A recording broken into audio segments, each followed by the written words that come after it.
With Rosh Hashana coming up, a lot of times, especially living in North America, we look at Rosh Hashana, the Jewish New Year, and we look at the secular New Year or the Christian New Year, and there's crossovers. So sometimes we think, well, it's Rosh Hashana, what is my New Year's resolution for this coming year? But we don't have resolutions for this coming year. It doesn't work that way.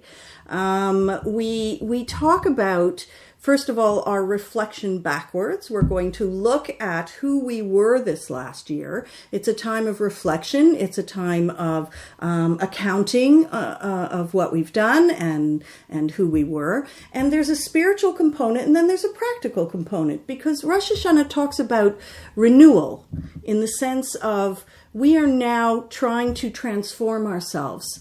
But not in a way of saying I resolve to, X, Y, or Z, but really keeping our minds on this idea of newness.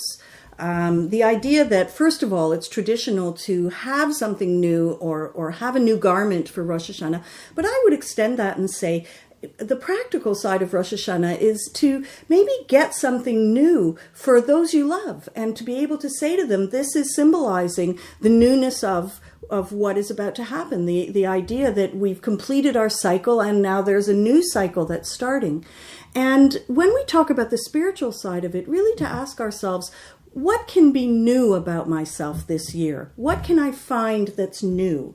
Not what can I improve on, because we're improving all the time. So we shouldn't be heading to Rosh Hashanah saying, okay, this is it. This is the day. Now I'm going to decide I'm improving. But, Judaism teaches us every day is tikkun. Every day is improvement. Every day is healing and helping and etc. But this idea of what can I find about myself that's new? What have I not done yet? What have I not paid attention to yet?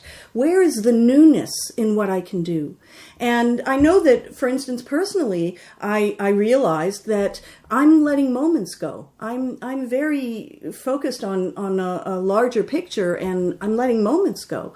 And so a newness for me is to force myself to slow it down and engage more at this moment of what's going on with this person that I'm sitting with. If we're planning something for the future, I don't want to only be thinking about what I'm planning in the future. I want to be understanding what this moment is of planning. What is this interaction that's going on between myself and this other person? That's new, and I want to focus on that. And that's this idea of Rosh Hashanah, is not a sense of improving myself, because as I've said, I need to be thinking about that all the time. But I don't often get the time to sit down and ask myself, what have I never paid attention to? What could be new in myself that I could be looking at this year that could renew the whole world for me?